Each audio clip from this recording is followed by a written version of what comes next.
said, excuse me, let's talk about the Cubans being deported. Okay, let's talk about the Cubans being deported because they thought they had it made in the shade because they've had these protections for all these decades. So let's get into it. But we all know Trump doesn't care anything about that. Okay, he doesn't care anything about that. He's going in on them hard in the paint, having them deported and just doing all kinds of stuff. Let's get into it. Because this just happened a couple hours ago. The Supreme Court ruled, and it is going to allow Trump and his administration to strip the humanitarian parole of 500,000 people from 4 countries. The protection that was in place to keep them from being deported is being stripped, and it is going to result in at least 500,000 people being deported who come from 4 countries. Do you want to guess what one of those countries is? The very first one listed? Cuba. Donald Trump and his administration are revoking the protection of thousands of Cubans. Without that protection, those Cubans do not have legal asylum in the United States. And the Trump administration is going to deport thousands of Cubans and send them back to Cuba. They told you that.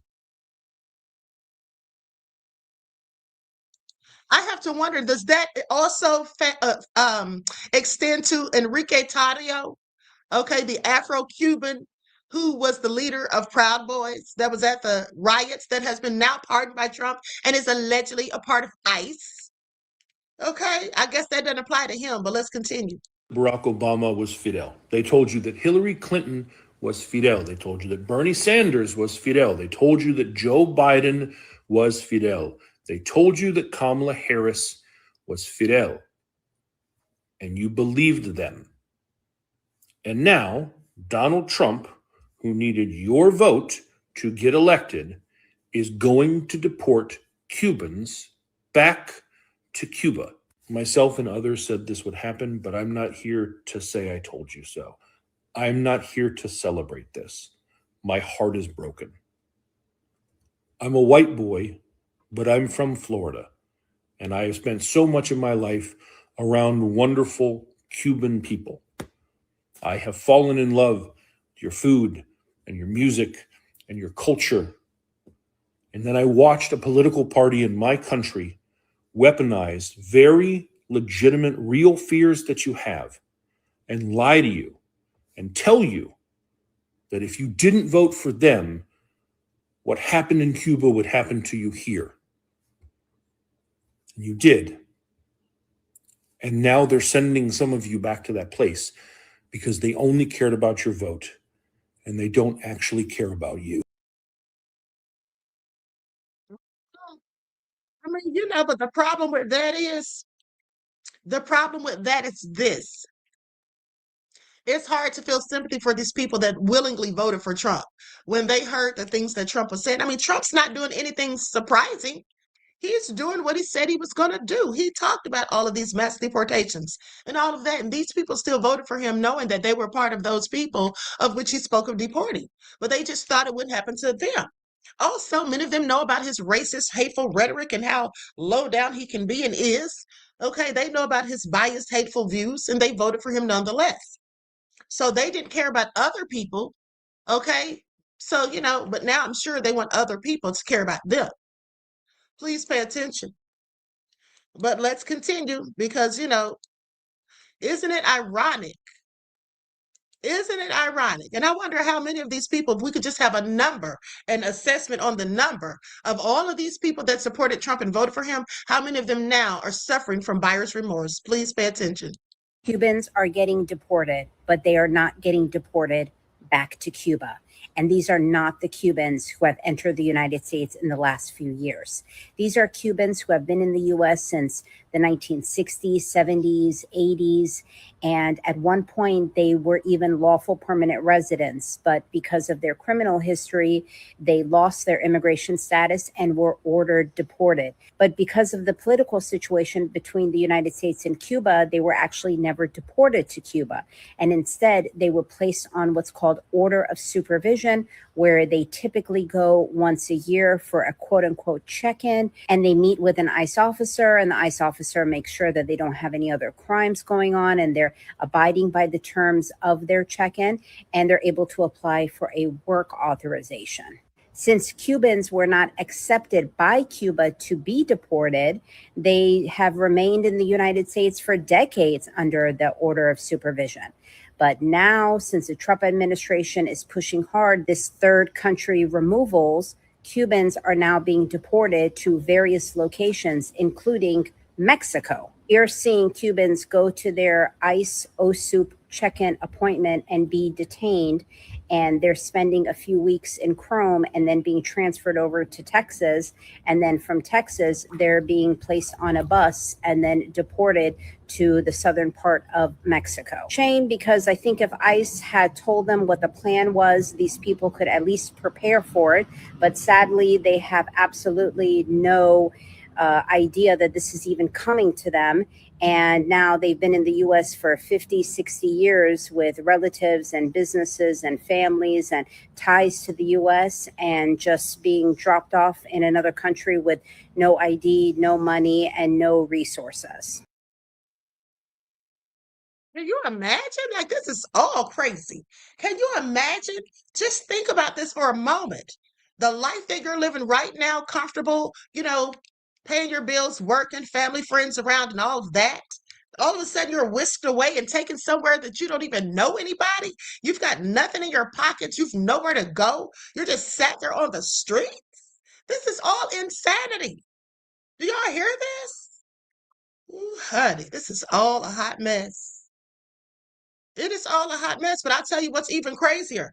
All these immigrants who've been going in on African Americans for years and acting like they're so much better than us. One thing about it, they can't deport us, honey. Okay, they can wish they could, but where can you send us? Nowhere. Now let's go to this story about a South Florida man detained at Alligator Alcatraz, pleads for deportation. Get me out of here. Just please go ahead, deport me. Is that what he's saying? Honey, I didn't even know they were detaining people at Alligator Island or Alligator Alcatraz. Okay, that is definitely inhumane. Let's get into it. It's extremely hard. Magda Verge is beyond desperate. Her husband, Alexis Rodriguez, seen here with her, was transferred to Alligator Alcatraz, this detention center in the Florida Everglades. Verge told me on November 5th her husband came to Miramar for an appointment.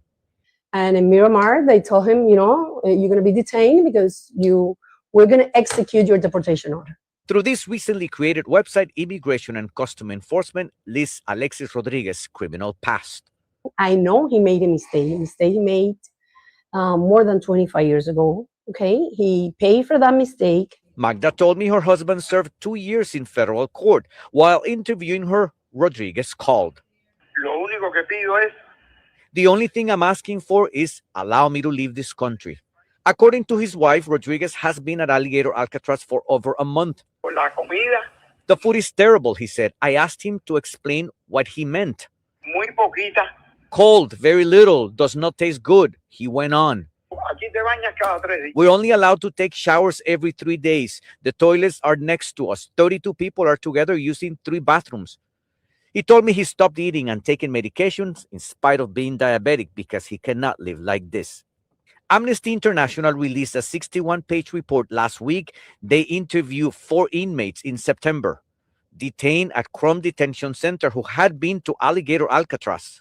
The report said Amnesty International's research concludes that people arbitrarily detained at Alligator Alcatraz are being held in inhumane and unsanitary conditions, including overflowing toilets with fecal matter seeping into where people are sleeping, limited access to showers, exposure to insects without protective measures.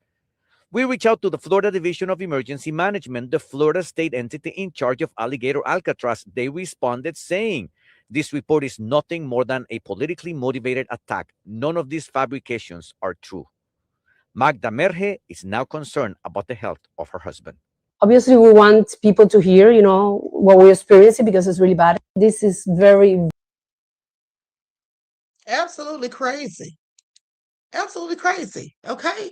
Now, those are deplorable conditions, and they have to be extreme for him to be asking to just go ahead and deport him. Please pay attention. Also, I forgot to tell you all, did you all know there was a judge and his wife, Democrats, shot the other day? Now, they weren't killed, but there was a manhunt. And I forgot to see if they caught the person, but somebody shot one of them in the hip and one in the arm. But while I'm looking for that, let me let you all enjoy this video. Okay, lights up, everyone. Please like and share. Well. It's Wednesday, baby. Now, you know I'm under the weather. And I was just sitting here pondering and wondering what would make me feel better. How about a cup of FAFO tea? I know it makes us always feel better, baby. And it just so happens we've got a FAFO in the brew. Yes, we do. How about I pour it for you? To their shock, Cubans in Florida are being deported in record numbers. You don't say. You mean that voting bloc that voted overwhelmingly for Orange Daddy, the pedo-in-chief, are now finding themselves being deported in mass because this current regime don't care about legality? This reminds me of another story that happened here, locally. You see, back in October, the sheriff here in my county of Mobile, Paul Birch, and his wife decided to put up a Halloween display. Very out of touch, I must say. Yes, they thought it was tongue-in-cheek and very, very cute to put ICE agents in their front yard chasing off those in sombreros and ponchos. Now, you might be asking yourself, why does this story about Paul Birch, the sheriff, and his wife have anything at all to do with Cubans who are here legally being deported in mass, boo? Well, I'll be happy to share that with you. This is a statement that was released by Michelle Birch, the sheriff's wife.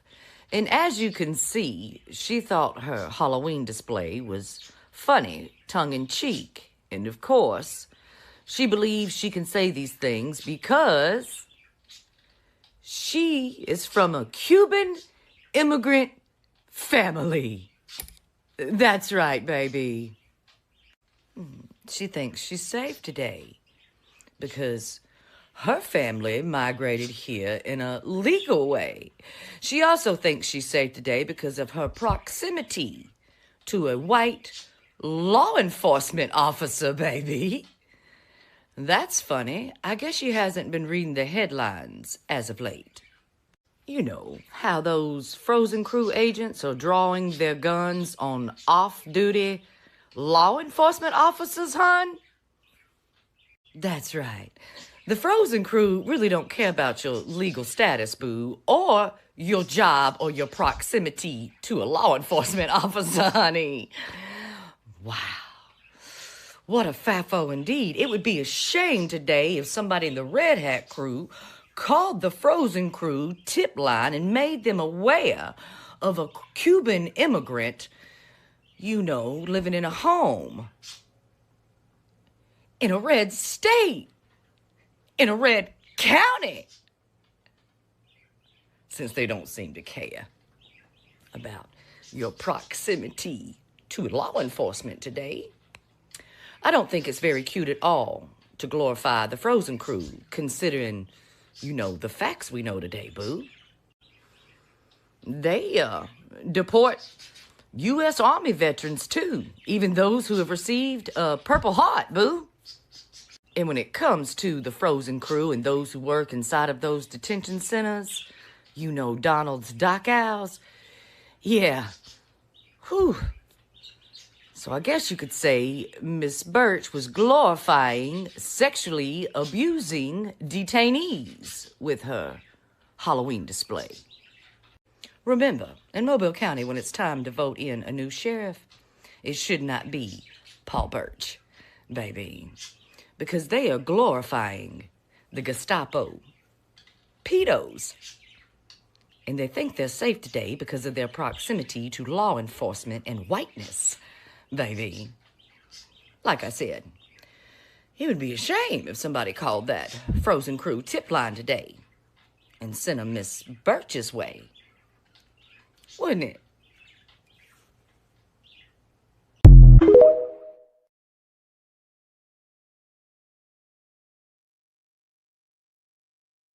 When I tell y'all that lady is such a mess, okay, she is a mess. I love the way she talks, and she does look like Betty Boop.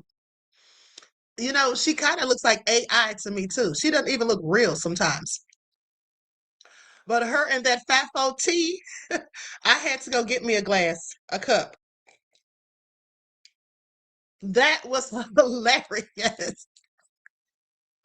Okay, because did they think they were safe? Well, I guess now they know they aren't. Okay, please pay attention. Now, with that all being said, while you all were enjoying that video, I decided to see if I could find out whether or not they had in fact caught the people who shot the judge and his wife. And here's what it says. This came out literally like 4 hours ago. 5 arrested in connection with the shooting of a Tippecanoe County judge and wife. Okay, 5 people. Let's get into it. Share my screen. Here we go. Thanks for staying with us. 5 people have been arrested in connection with the shooting of Judge Stephen Meyer and his wife in Lafayette.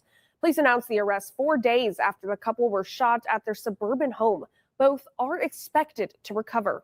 Raylan Ferguson, Thomas Moss, and Blake Smith all face a slew of charges, including attempted murder.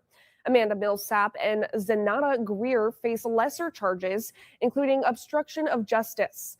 Lafayette Police thanked state police, the FBI, and local police departments in Kentucky and Pennsylvania for their help. The U.S.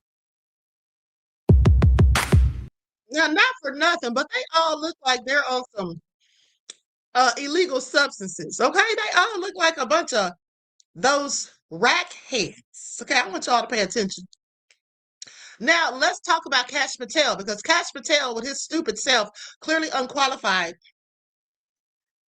They say that he has fired many senior officials, and all of the ones that he fired were linked to probes into Donald Trump. Okay, so let's get into it. This came out about 4 hours ago. Likes up, everyone, please like and share. Here we go.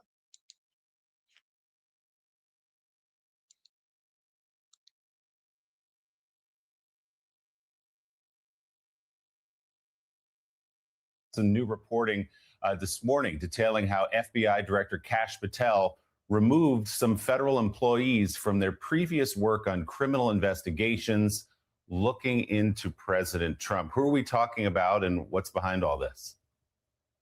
That's right, Willie. So late last night, yesterday was a long news day, if I can say. Jack Smith all day. Then we wrote a story about Minnesota, and then close to midnight, we were learning and confirming that Kash Patel has ousted a series of senior supervisors and also just line agents in Miami. Those people, we are told, are all folks who had worked on investigations related to either Mar-a-Lago, so Donald Trump, or to the election interference case, again, Donald Trump. Kash Patel told a conservative news site, I believe it was on Tuesday, that he was trying to rout out anybody who had been involved in the Arctic frost investigation. And that was the investigation that basically preceded Jack Smith's, in which the FBI and the Department of Justice was, trying to figure out what were the Republicans up to with these fake elector slates, this sort of effort to try to stop the peaceful transfer of power and stop the certification by claiming in swing states that Donald Trump had actually won when he had not, with fraudulent elector slates. Those FBI agents, we're told, were given the heave-ho, and it's a really stunning mass removal coming roughly 1 year after the last time that a string more than a dozen, actually, of FBI agents were removed either from senior leadership posts or from other positions in the field who had some role in investigating.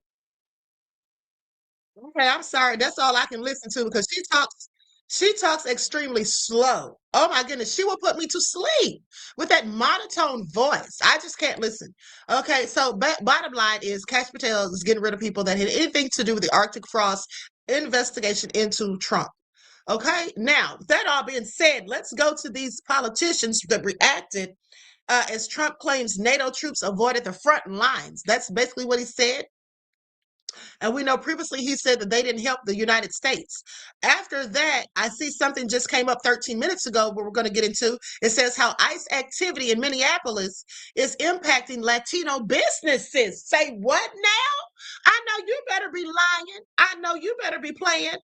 Not impacting the Latinos' businesses after Latinos for Trump. Latinos for Trump. Okay? I will vote for Donald Trump. Are you serious? Can't be true. Okay, so anyway, let's pay attention. We got to get into that, honey. I'm all here for it. See, some people got to learn the hard way. Some people absolutely have to learn the hard way, sadly. Now, I'm going to put an overlay on this because this is BBC News. Here we go. How dare he say we weren't on the front? How dare he? Why are we still fostering a special relationship with Donald Trump and the US when his recent actions prove that he can't be trusted? Well, it's been pretty lively this week, hasn't it, with Donald Trump? Greg, I'm going to come to you first, because I think you probably have a greater understanding, or certainly sympathy with Donald Trump's position. You know, we've had a week where he's threatened to take over Greenland, he's threatened to impose tariffs, he's insulted NATO allies. I just want to tell you about something he's also said this evening about NATO allies in an interview with Fox News. He talked about NATO not coming to help the United States if it needed them. And he said, we've never needed them. They say they sent some troops to Afghanistan and this or that. And they did. They stayed a little back, a little off the front lines. What do you make of that? Yeah, it's a mistake. And look, the president is very unfiltered and often doesn't have his facts perfectly lined up. We all know that not only was the UK fighting alongside of us in both of those wars, but so was Denmark. And so, in fact, the percentage of casualties for Denmark was as high as the United States. So, look, it was a mistake. He's very unfiltered. But to the question, of course he can be trusted. I think the president wants a stronger NATO. And in many respects, alongside the Russia-Ukraine conflict that I think inspired the Europeans to step it up. But he's been very critical. So was Barack Obama, for that matter. It's just that President Obama wasn't able to get any reaction and encourage the Europeans to step up defense spending. And the president's been successful with that. So we'll see. I mean, you have Denmark, for example, at 3%. They were only at 1.6 back in 2022. So you're seeing the outcomes. So you might not like the delivery. You might. Okay. That reporter asked a very good question. Okay. And he was right. They know that Donald Trump, they should know that he's not to be trusted. Now, with that all being said, like I told you all, Trump took back his invite to the Prime Minister of Canada to become a part or a member of the his board of peace because he didn't like what the man said. Because Trump had basically told him that Canada lives because of the US. And so when the Prime Minister Carney, when he got up there and gave his speech, well, he pushed back on what Trump said, and Trump wasn't having it. Okay, let's get into it. Likes up, everyone, please. Like and share. Thank you in advance. Here we go. When we're Canadian, inclusive, fair, ambitious, Canada grows. Canada and the United States have built a remarkable partnership in the economy, in security, and in rich cultural exchange. But Canada doesn't live because of the United States. Canada thrives because we are Canadian. I said we had to do two things. The first is to be a bastion. The second is to be a beacon, an example to a world that's at sea. In a time of rising populism and ethnic nationalism, Canada can show how diversity is a strength, not a weakness. In a time of democratic decline, we can show how rights can be protected and equal freedoms endure. And in a time of rising walls and thickening borders, We can demonstrate how a country can be both open and secure, welcoming and strong, principled and powerful. There are literally billions of people who aspire to what we have built: a pluralistic society that works, a public square that's loud, diverse, and free, an economy that delivers broadly shared prosperity, a democracy that chooses to protect the most vulnerable against the powerful. Now, Canada can't solve all the world's problems, but we can show that another way is possible, that the arc of history isn't destined to be warped towards authoritarianism and exclusion. It can still bend towards progress and justice. Okay, now with that all being said, so as I said, Trump got upset about that and took back. Trump literally took back his invite and told him that he needs to watch what he's saying, basically. Okay, now here's the thing. There was something else I was supposed to be showing you all. I forgot to hold on. Hold on. Hold on, beloveds.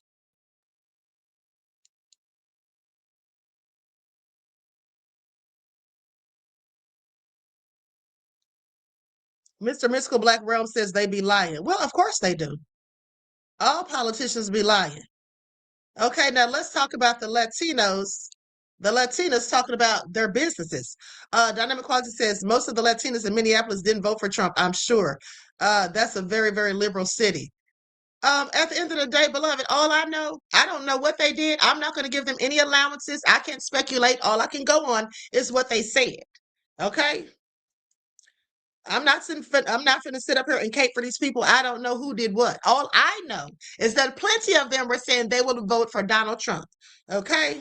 So I don't know what country or I'm sorry, I don't know what states they did or didn't. And neither do you. I'm pretty sure. You said you're sure. How could you possibly be sure? There are people in all liberal states that voted for Donald Trump. So that doesn't mean anything, beloved. Okay?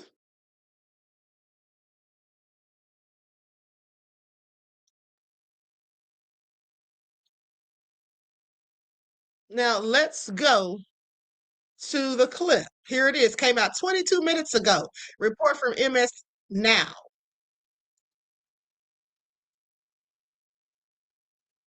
Here we go.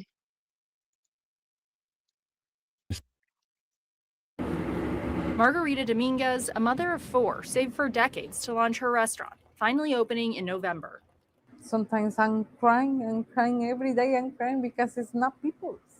It's too hard for me because I need to pay my rent over here. The people is not coming because it's scared. We're here at Plaza Mexico. This place is normally a hub for the Latino community and filled with shoppers. But we've been talking to some small business owners and they say that lately it's turned into a ghost town. It's very hard. It's very hard for me because my money is over here for 20 years. Saved my money for buy the restaurant. I don't want to close my restaurant because that's my dream is a restaurant. Margarita is one of several local business owners feeling the pinch after the Trump administration sent in thousands of immigration agents, leading to clashes between protesters and federal agents as tensions flare on the street. ICE out! ICE out! Now, Margarita isn't sure how much longer she can last. I don't know what happened for the next week, next month, or tomorrow. And she's not alone. Upstairs, Erica Quintana is fighting to keep her restaurant open too. Right now, the business is not good. The people are scared. I'm scared too. We don't have money to pay the rent.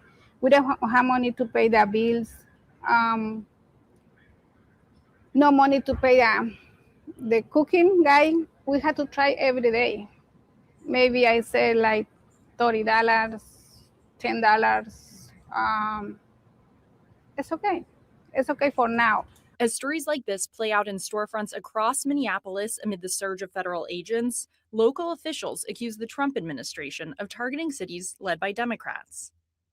If the goal were simply to look for people that are undocumented, Minneapolis and St. Paul would not be the place where you would go. That's right. That's not where There you are would start. countless more people that are undocumented in Florida and Texas and Utah. It's not just our immigrant community. Our other members that are non-immigrant are feeling unsafe. And you know that's the truth because, first of all, if you actually are just looking for criminal immigrants, you would go to the states that have the greatest influx of immigrants, okay, which would definitely be Florida and Texas. Okay, but he's not going to go there because those are not Democratic run. But let's continue. Our businesses are suffering. Statewide, Latinos contribute billions to the economy and pay more than $600 million in state and local taxes, according to the Minnesota Latino Leadership Alliance. Back on the first floor, Julia Mendez sells quinceañera dresses. Her shop was one of only a handful open inside the mall the day we visited. This business is family business. Yeah. We were only family. So we depend my store for pay everything, my bills, my rent, my house, the rent here.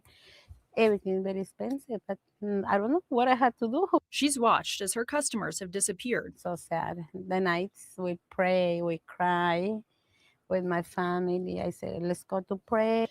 Every day when I wake up, I say, oh, this is a bad dream only, but it's true. Unsure of their futures, many of her customers have had to pause their orders indefinitely. That's very sad. At the end of the day, of course, their businesses are being affected because ICE is out there in those streets. Okay, and we all know who they're targeting. So people are going to stay away from that because they don't want any smoke, and I don't blame them. At the end of the day, it's all unfortunate, but this is what it is. People who voted for Trump have no one to blame but themselves. And I'm not saying that all of them voted for Trump because clearly they didn't, but 48% of Latinas, okay, that's half of them almost, 48% of Latinas voted for Trump. Okay, I looked it up. Now, I don't know how many in Minneapolis, but 48% of them collectively voted for Trump. Now, moving on and moving forward, let's talk about Naomi Osaka. Did you all see that after Naomi Osaka won that last match, how Karen was so mad? Did y'all see that? Let's get into it. Always hating on the people who look like me in sports. Let's not forget the time at that match where the girl tried to mock Serena Williams and then stuffed her bra in her butt, her backside, trying to be funny. Okay? This is what they do. Okay, sorry she was mad about it, but...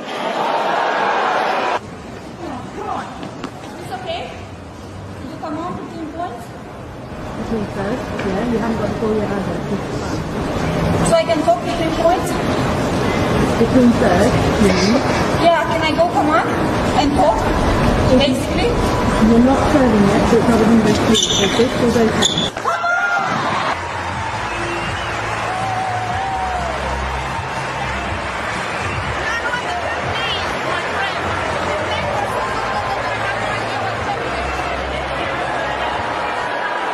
Sorana Kirsteya is a tough competitor. She came to play tonight. What did it take to get through that one? Apparently a lot of come-ons that she was angry about, but whatever.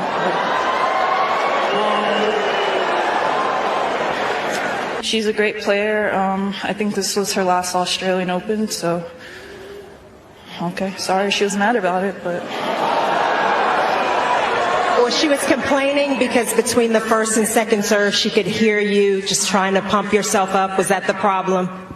I think so, but like, she could have asked me, like, just, bro. I'm sorry. Okay, that was so petty.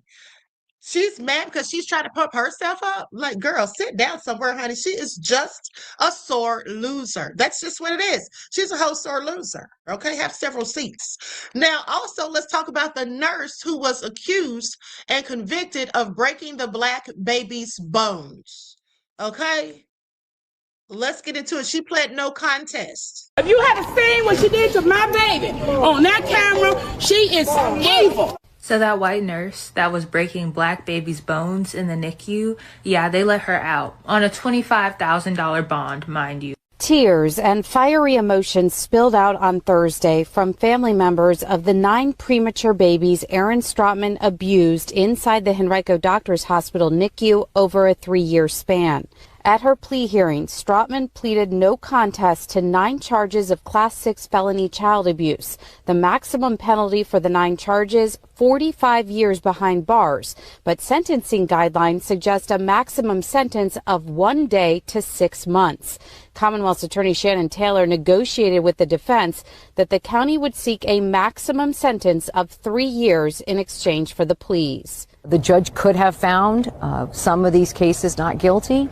If there was a not guilty, that would have prohibited a family from being able to come forward and participate in the victim impact statement. Videos of Stratman providing care to some of the abused babies played in court.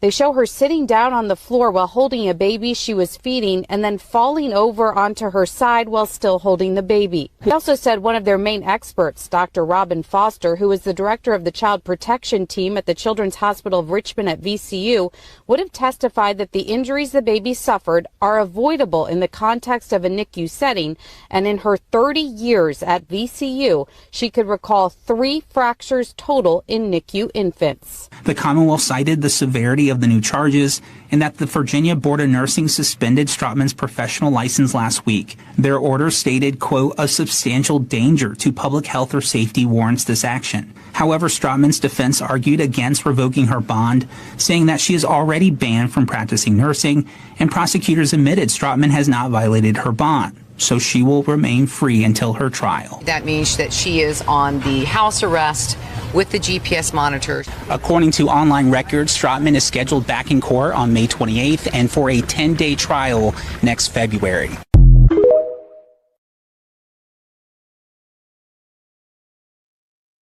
Okay, so 3 years is what they're trying to give her. That's absolutely egregious.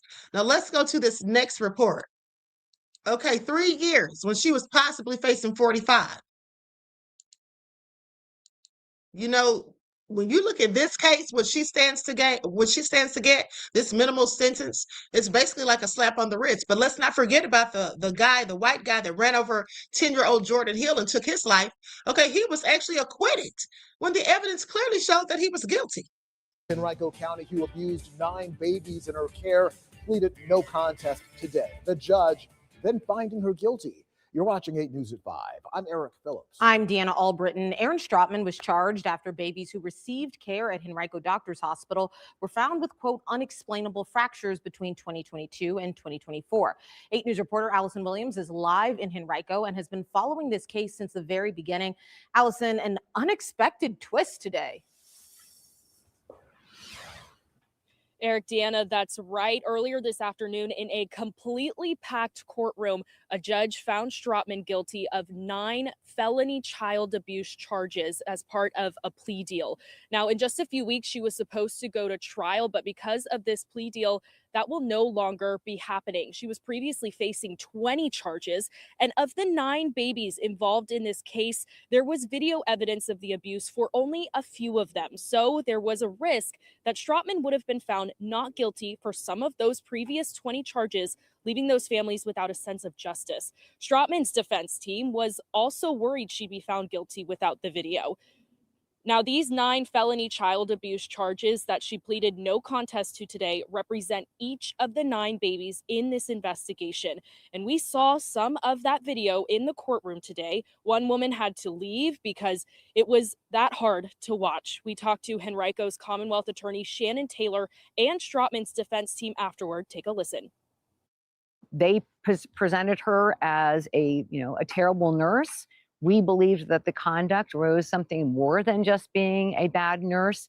But at the end of the day, as we indicated, there was a large spectrum of behavior and the result of injuries, and obviously a spectrum of the type of evidence that we had.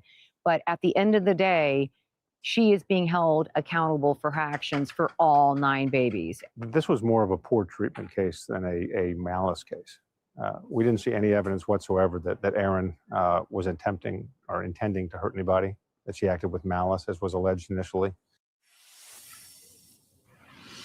Now, Stratman will be sentenced on June 5th. As part of the plea deal, the Commonwealth is asking the judge to sentence her to 3 years, but he could sentence her higher or lower, and we will absolutely be in the courtroom on June 5th for that sentencing. Live in Henrico, I'm Allison Williams, 8 News. Okay, so she needs to get the full sentence, honey. At the end of the day, that was egregious what she did. And the fact that, it had to be so heinous to watch. If one woman had to even leave the courtroom, couldn't even watch what she was seeing. Okay, couldn't even stand to look at it. Absolutely nefarious. Now, with that all been said, let's go to this last video. Now, this video, I want you all's opinions on this because this woman and her fiance were going to be married, and she spent like over $7,000 on this venue, but then he passed away prior to the wedding, and they didn't want to give her a refund. Okay, so I want to know you all's thoughts after you watch the clip. Crystal Ballroom here in Lake Mary is where Ty Hinson thought she'd be marrying her best friend this coming spring. When her fiance, William Coney, suddenly died just before Thanksgiving, Hinson says her wedding vendors voided all their contracts and gave back her money. All, she says, except this one. This wasn't like a cancellation. This was a person died. Hinson, who resides in the Panhandle, tells me she and Coney wanted to get married in Central Florida because their love story began here. The couple met at Orlando's Fashion Square Mall more than 20 years ago. I called them 2 days after he passed away to make them aware. Hinson acknowledges she signed a non-refundable contract with the Crystal Ballroom of Lake Mary.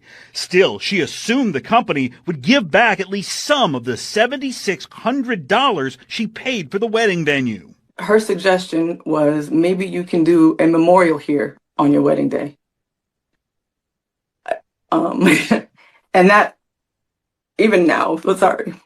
The owner of the wedding venue encourages clients to purchase third-party cancellation insurance. In a statement, the company says Crystal Ballroom has served thousands of couples over many years, while also encountering a small number of illnesses, accidents, deaths, military deployments, and other life events. These experiences shaped our policies and procedures not to avoid responsibility, but to protect clients, vendors, and the venue in a fair, transparent, and legally sound way. I respect a contract. Again, I'm a business person. Hinson understands the wedding venue has a legal right to keep her money, but she says the experience has made the loss of her fiancé even more painful. The last payment that I gave them was literally 2 days before he died. Hinson's wedding planner has put together this GoFundMe page for her. I discovered one of the people who donated to the fundraiser just happens to be the owner of this ballroom. Now, he did not publicize that donation. Instead, in a conversation I had with him later, he said that it was done out of compassion in his personal capacity and not on behalf of his company here. Mike DeForest, News 6. Okay, so what do you all think? What do you all think about that? Do you all think that they should have given her a refund, even though legally they don't have to because she didn't get the insurance? Okay, now had she purchased the insurance that says if anything happens, that's out of your control or whatever, and you have to cancel, then you can get the refund. What do you all think? Yes, absolutely, condolences. You all think they should give her the money? Dynamic Quality says at least give most of the money back, even if they keep a portion as a fee or something like that. Right. Sosa said they should have given her a refund. Well, here's what I think. I think that even though their policy suggests that they don't have to return the money, at the end of the day, just out of human compassion, if it were my company, I would have given the money back. If it were my company, I would have given the money back. I mean, even if they kept like 10%, and then gave her majority of that money back. I mean, you could have sometimes you can bend the rules, or sometimes you can just make an exception. Okay, I think that would have been the decent thing to do. But, at least he donated to the GoFundMe, according to him. If he didn't do it if it wasn't publicized, how does that reporter even know that he actually did? And if he did, does that mean that he felt guilty? Why didn't he just give the money back? Okay. So with that all being said, beloveds, I'm going to conclude the broadcast. Okay, TC Dan says he agrees. Okay. Sosa said they bend the rules when they want to. Well, of course they do, beloved. Absolutely. I agree. Okay, I agree. And so anyway, I'm going to conclude the broadcast. I want to thank you all for tuning in. Please like and share, subscribe to the channel if you haven't done so already. Be sure to click that notification bell and click the word all so you're notified each time the Queen Goddess goes live. I love you all to life. Enjoy your strong end, not the weekends, leaving you in a weakened state of mind. And also, with that being said, let me tell you all this. So people were going in on the meteorologist here in Atlanta, Glenn Burns. They were going in on him because the weather report about the snow and all of that. They were going in on that poor man so much on Facebook. I'm not on Facebook really, but they were talking about on TikTok how they were going in on him so bad that he literally blocked over 200 people and then said he's taking a break from Facebook. Listen, we should all have common sense to know that meteorologists, what they're doing is usually guessing. They try to predict, but usually, it's a lot of guessing that goes into it. Like when they say a 50% chance of rain or snow, that means it may rain, it may snow, it may not. Okay, so I don't know why people got so mad. Worst case scenario, because we were all at the grocery store yesterday, but worst case scenario, you just have extra groceries. Okay, or you prepared ahead of time because it's 100% supposed to snow Sunday. So I'm pretty sure it will, and like a 75% chance on Saturday. So regardless, I don't know why they were going in on that poor man. They dragged him for filth is what I heard, okay? They were letting him have it. Poor man had to leave Facebook. Anyway, with that all being said, you all enjoy your strong end, okay? And each one teach one. That's how we grow and thrive. Do something productive, constructive, and never destructive. And always remember, beloveds, above all else, keep the Most High first in your lives. Peace.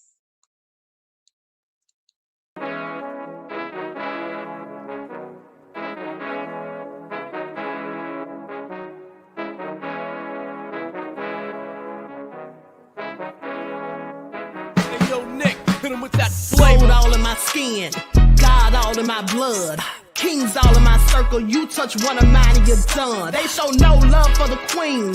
Why you hating on me? Is it cause I'm free and I got Malcolm X in my jeans? I got dreams like King Luther, shed blood like Kunsa. You ain't helping my people, I ain't got nothing to say to ya. I want all the smoke like hookah. Talking reparations, America won't be great until they give us compensation. I'm like, I'm the hottest right now. That's See right. A bunch of lames out here trying to jock on my style. They be doing too much. I'm the queen, it's too easy. It's like they all at Popeyes, how they be talking so greasy.